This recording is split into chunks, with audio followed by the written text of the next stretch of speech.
Welcome back नाज़रीन। हमारे साथ अनवर इकबाल साहब हैं। अनवर इकबाल साहब डॉन न्यूज़ में हैं, वाशिंगटन में होते हैं, न्यूज़ करस्पॉन्डेंट हैं डॉन न्यूज़ के। और जो सहाफ़ी अफसार आलम के साथ वाक़या हुआ, तो मैंने चाहूँगा कि अनवर इकबाल साहब से भी उनके व्यूज़ लिए जाएँ कि पाकिस्तान में जर्नलिस्टों के साथ कंटिन्यू ऐसे हादसात हो रहे हैं। और अभी एक वीडियो भी आई थी कि कुछ जगहों पर जो है कुछ अखबारात जो हैं कुछ इलाकों में पाबंदी लग गई थी दोबारा से। तो ये जो आज के दौर में मीडिया के सोशल मीडिया के दौर पे इस तरह की जो हरकतें होती हैं, पाबंदी लगाना, जो फिजिकली आप अखबार को लोगों के घरों तक भी नहीं पहुंचने दे रहे। और उसके बाद इकबाल साहब, आपका बहुत बहुत शुक्रिया हमारे साथ प्रोग्राम में आने का। मेहरबानी जनाब, आपकी बहुत शुक्रिया आपका। अच्छा, ये बताइएगा कि पाकिस्तान में हमने देखा कि मुसलसल सहाफ़ियों के साथ कुछ ना कुछ हो रहा है। कभी वो गायब होते हैं, फिर उनको हम लोग कहते हैं कि जी सॉफ्टवेयर अपडेट करके, जो सोशल मीडिया पे गुफ्तगू चल रही होती है। आज अफसार आलम साहब एक सीनियर जर्नलिस्ट हैं और पैमरा के चेयरमैन भी रह चुके हैं।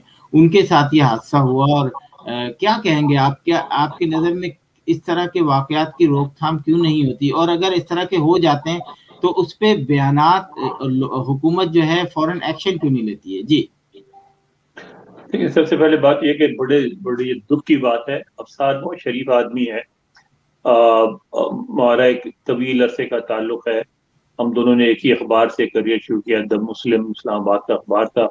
उसके बाद हम दोनों ने द न्यूज़ में भी काम किया।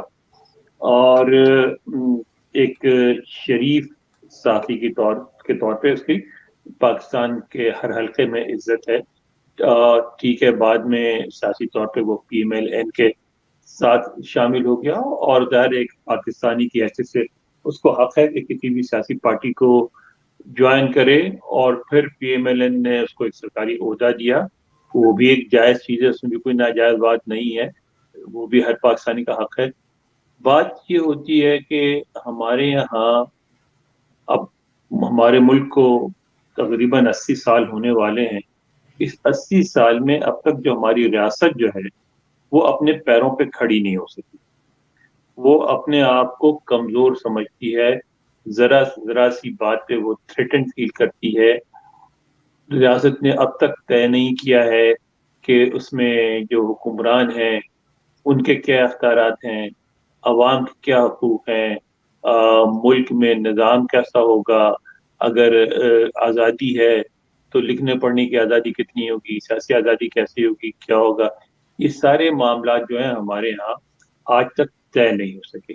उसकी वजह से जो रियासत है वो मामूली मामूली बातों से वो जो है थ्रेटन हो जाती है, अलर्ट हो जाती है और रिएक्ट करती है।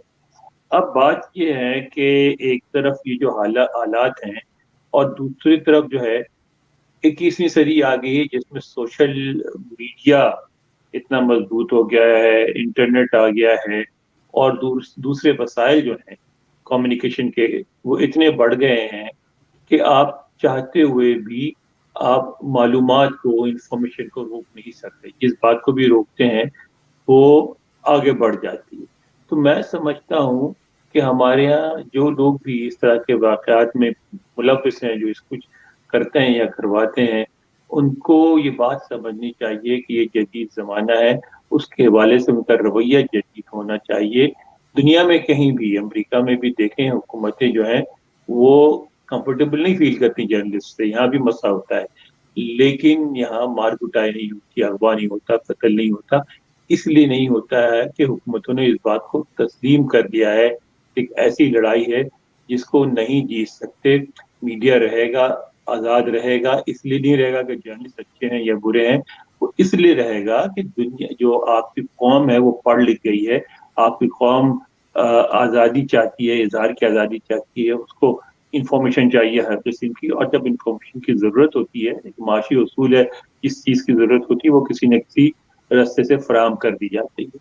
तो मैं समझता हूँ कि हमारे यहाँ जो ऑफिशियल लेवल है, स्टेट लेवल है, उस पे सोच में तब्दीली की बड़ी अहम ज़रूरत है। उनको ये समझने की ज़रूरत है कि जो ये करते हैं उससे खुद भी वीक होते हैं, रियासत भी वीक होती है, यानी पाकिस्तान भी वीक होता है, और फिर सारी दुनिया में हमारा मजाक अलग उड़ता है। اور दूसरी तरफ ये है कि एक सहाफ़ी के तौर पे ज़ाहिर है मेरा तो पहला कंसर्न सहाफ़ी है, मेरी पहली हमदर्दियाँ सहाफ़ी से होंगी, तो वो भी है कि आप जब हमें मारेंगे पीटेंगे तो फिर ये नहीं होगा कि सहाफ़ी डर के मारे, कुछ सहाफ़ी डर जाएंगे, कुछ नहीं डरेंगे, तो आपके खिलाफ जो है ना फिर मीडिया में फीलिंग्स जो है वो ज़्यादा आपके मनफी होती जाएंगी। ये आसिम तुमने भी देखा होगा हमारे एम्बेसी में भी जब कभी गुफ्तगू हुई हमारी फॉर्मल तरीके से हमारे हुक्काम से, तो उसमें यही गुफ्तगू होती है कि जी इंडिया में जो सहाफत है वो अपनी हुकूमत का, अपनी रियासत का मसलन उमूर खारजा पे, दूसरे उमूर पे साथ देती है, तो आपके यहाँ क्यों नहीं देती? कई बात बड़ी वाज़ह है कि दुनिया में जो है ना एक सेंस ऑफ बिलोंगिंग पैदा की जाती है, साथियों में भी ये सेंस ऑफ बिलोंगिंग आपको पैदा करनी पड़ेगी। ये आपकी रियासत है, आपकी हुकूमत है, तब वो आपका साथ देंगे।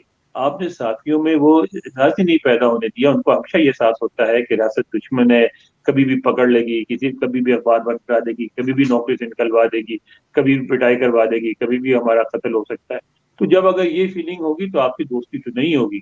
और ये बात समझने की जरूरत है कि दोस्ती के अलावा कोई चारा नहीं है।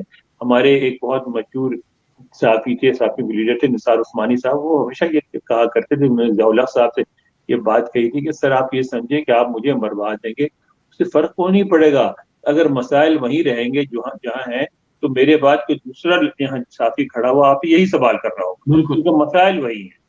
जी। अनूर साहब ये बताएं कि दुनिया में सहाफ़त जो है, सहाफ़ियों का जो कत्लेआम है या सहाफ़ियों के साथ जो इस तरह का सलूक करते हैं, वो अफ़गानिस्तान के बाद मेरा ख़्याल है पाकिस्तान का नंबर आता है। और पाकिस्तान के अंदर पिछले 20 साल में शायद 2 ही सहाफ़ियों के पर जो है सज़ाएँ तजवीज़ की गई।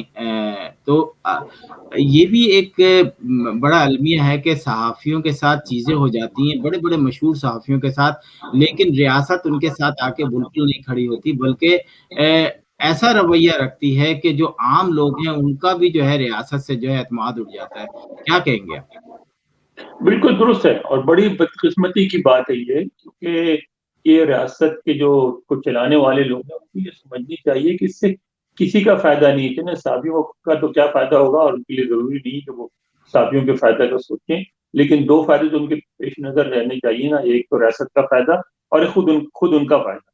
या खुद उनका भी फायदा नहीं होता, खुद ही बुरे लगते हैं, उनको सारी दुनिया में बुरा भला कहा जाता है, उन पे लोगों का एतमाद खत्म होता है, मुल्क से बाहर उन पे कोई ट्रस्ट नहीं करता, तो उनका भी नुकसान होता है। उनकी बात सबसे अहम बात होती है, देखो जो जदीद रियासत है वो बहुत बड़ी है, पहले की तरह नहीं है, पहले रियासतें छोटी छोटी होती, अब पाकिस्तान की रियासत है 22 करोड़ की आबादी है, 22 करोड़ लोगों को आप जबरदस्ती नहीं चला सकते। उनको चलाने के लिए जरूरी है कि वो आपकी बात से जो है मुत्तफिक हों और आपकी बात समझते हों, तो और वो आपकी बात से मुत्तफिक उसी वक्त होंगे जब आप पे एतमाद होगा, आपकी बात समझेंगे उसी वक्त जब वो ये समझेंगे कि आप सच कह रहे हैं। तो ये एहसास कौन पैदा कराएगा? एहसास मीडिया ही पैदा कराएगा ना।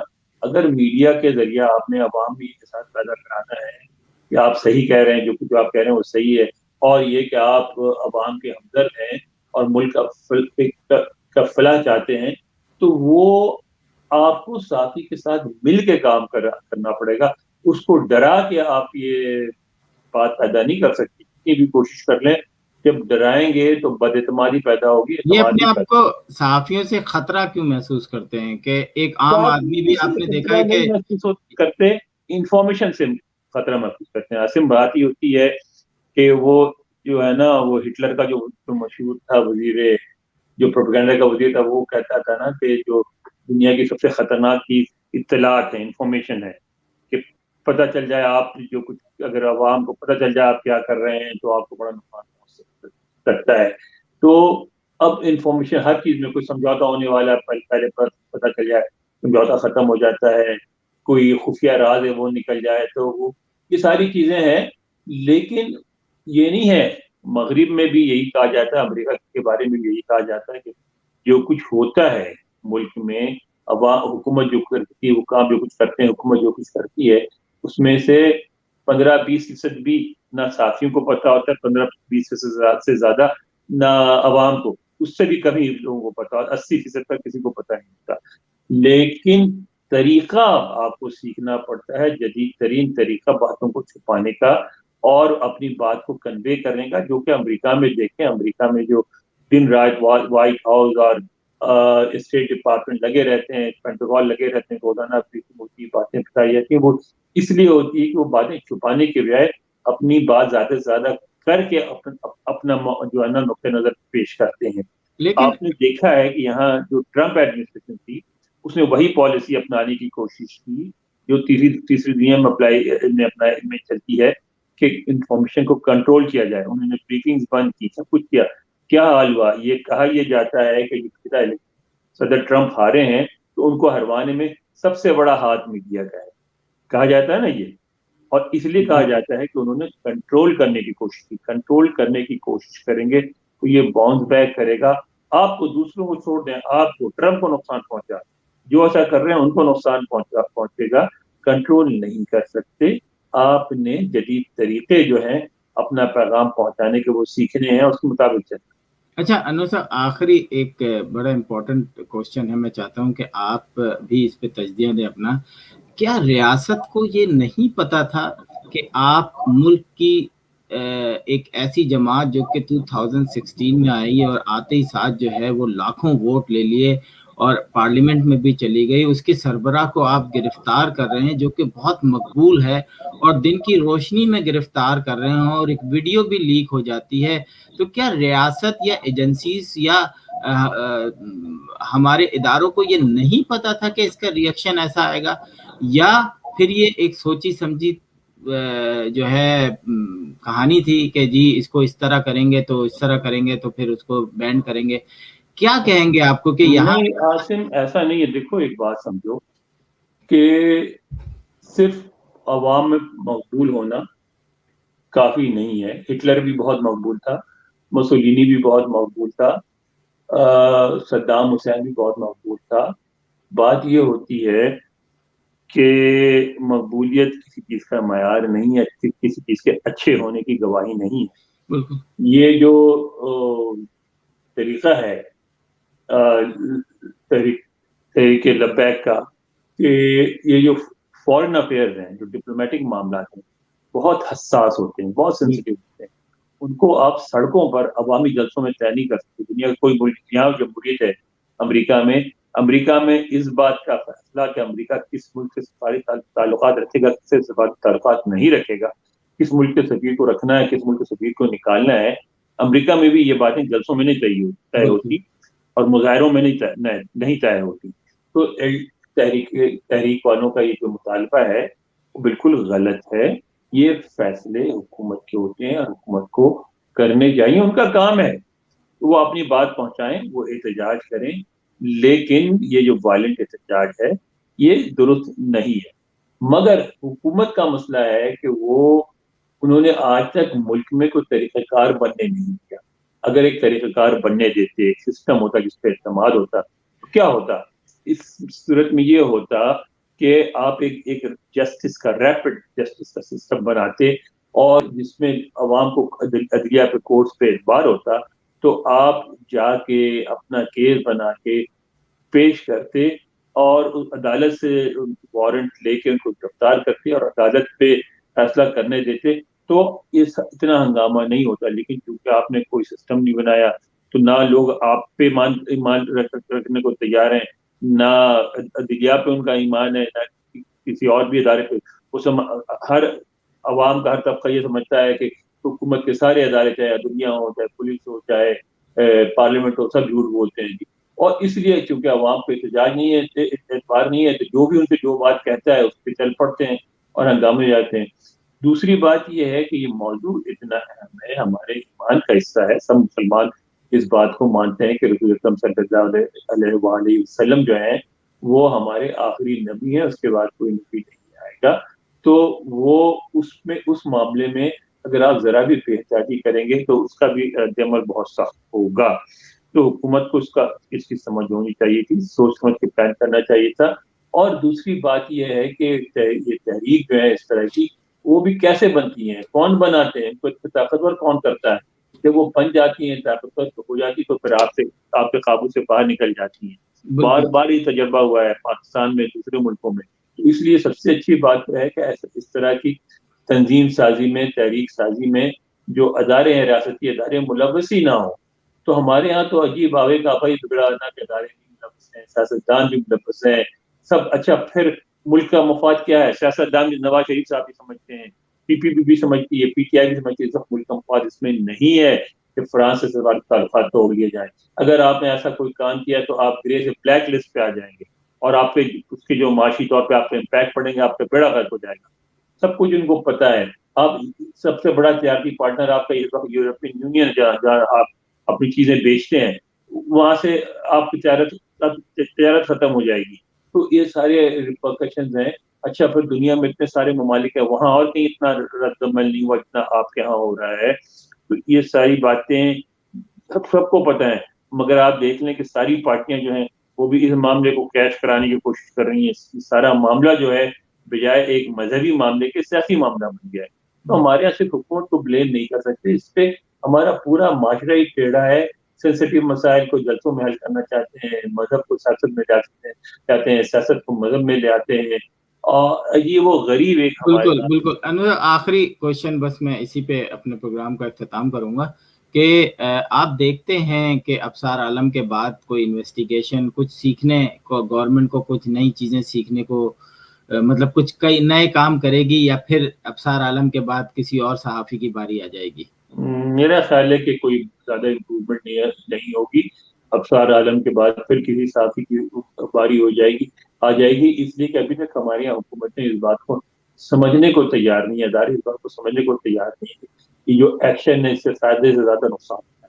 جب تک وہ یہ بات نہیں سمجھیں گی وہ اس طرح کے ایکشن سے باز نہیں. بالکل انور اقبال صاحب، آپ کا بہت بہت شکریہ ہمارے پروگرام میں آنے کا. ناظرین، مہربانی. وقتاً فوقتاً ہم آپ کو ان خبروں سے آگاہ کرتے ہیں جو کوشش کی جاتی ہے کہ جو اوورسیز پاکستانی کے ویوز ہیں، اوورسیز پاکستانی صحافیوں کے ویوز ہیں، وہ ہم آپ تک پہنچانے کی کوشش کرتے ہیں. اتنی الفاظوں کے ساتھ عاصم صدیقی کو اجازت دیجیے. خدا حافظ. خدا حافظ.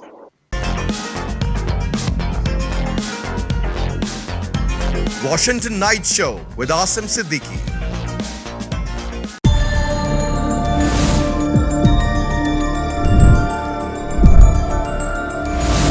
You are watching Capital TV Washington, the best South Asian TV channel in North America.